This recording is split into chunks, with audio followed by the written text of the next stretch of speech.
Thank you, Nia. I'm here joined today with our newly elected student body president and student body vice president, Amitoj Kaur and Khendi Grubb. Thank you guys so much for being here tonight. Thank you for having us. We're so excited. Thank you so much, Zoltan. So right off the bat, tell me about your campaign, how it felt to just be a candidate for the student body president and vice president, and how you two decided to become running mates. That's a lot. Yes. Oh, where do we even start? I guess we can start from when we met.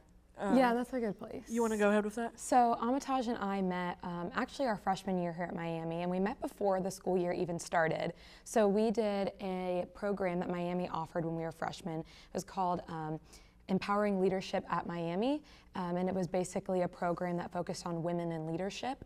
So it was an early move-in program, and we really just happened to meet there and we hit it off. We became best friends and we've stayed friends ever since. And it's really ironic that we met at a program for empowering women in leadership, considering the roles that we have going into our senior year at Miami. So we owe a lot to Miami. Absolutely, and like in this program, you know, you learn a lot about the concept of servant leadership, and we loved it, but we didn't really resonate with the thought of just the servant leadership. We thought there maybe was a better way to word leadership, especially for us being women who are empowered and want to be empowering others.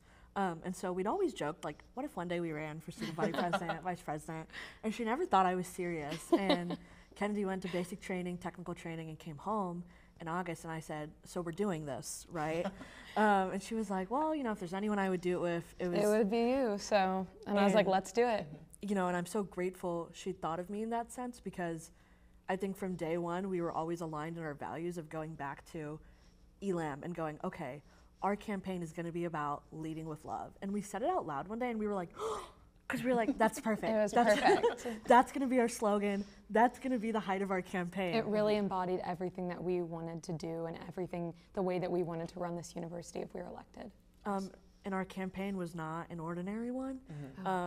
First of all, we had no campaign staff besides us, which is super not normal for a Miami student body campaign, but our experiences, I think, sharing that together enriched it.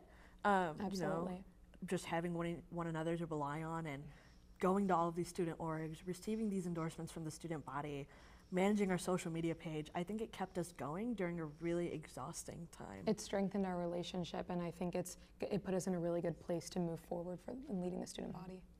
You mentioned lots of accomplishments that you guys had during your campaign.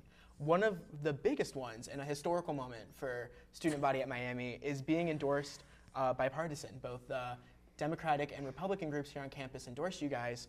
How does it feel to be like making that historical mark? It is probably one of the things we are most proud of. Yes. And like you probably saw our reaction when you were mentioning it, because when we were dreaming about this campaign, we were like, what if we got bipartisan endorsed? And then we were like, oh, don't say it out loud. It'll never happen. Yeah. Like, it's never happened before. How could we assume we'd do it? Yeah. And I remember the day we found out, I called her and I was like, we got it. And she was like, what do you mean we got it? And I go, we got both. And like, it was just I have a picture on my camera roll of me walking to class and like literally crying, like just walking to class because it was so unbelievable. And I screenshotted our text and I said something like, even if we don't win, like this alone is such a big accomplishment. I am so proud of us. And I think it spoke to just the leaders we wanted to be. Like when we say leading with love, when we say we want to bring people together, we weren't kidding. It wasn't a filler word. And you know, we both started crying when college Dems and college Republicans posted. They referred to one another as their friends. Yeah.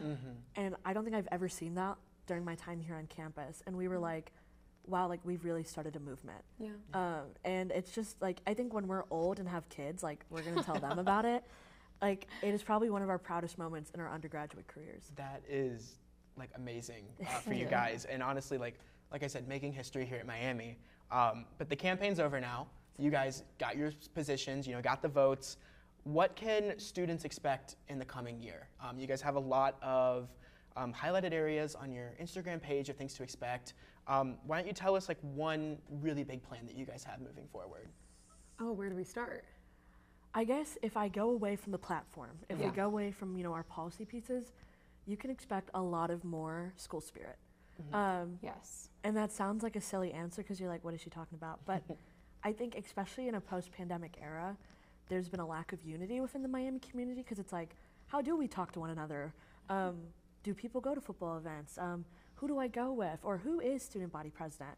And our goal is to be everywhere and anywhere we possibly can be, supporting our students, highlighting our students, and making people know that like love and honor really does go beyond a tagline, and we're here to support and empower one another as a body versus just all of us doing our own thing. Yeah. At the end of the day, just trying to make it through our undergrad. And I couldn't have said that better myself. We've talked extensively about the fact that we have a lot of students that are going to be coming in this new freshman class who they've gone through high school during COVID, and maybe they have a completely different idea of what college is than what we had coming into our freshman year, and we realized that we're looking at two separate groups with different ideas, and one of our main focuses is how do we bring this university and these different classes together, and like Amitoj said, we want to do that through school spirit, and that is what Love and Honor is all about. So really inspiring. I know I've already seen you guys out and about on campus, and students can definitely look forward to seeing you guys just about everywhere, right? Yeah, we're hoping. Yes. So I really do thank you guys for coming in today, and look forward to Amitoj and Kennedy in the coming school year, and we'll take it back to Nia and Anna.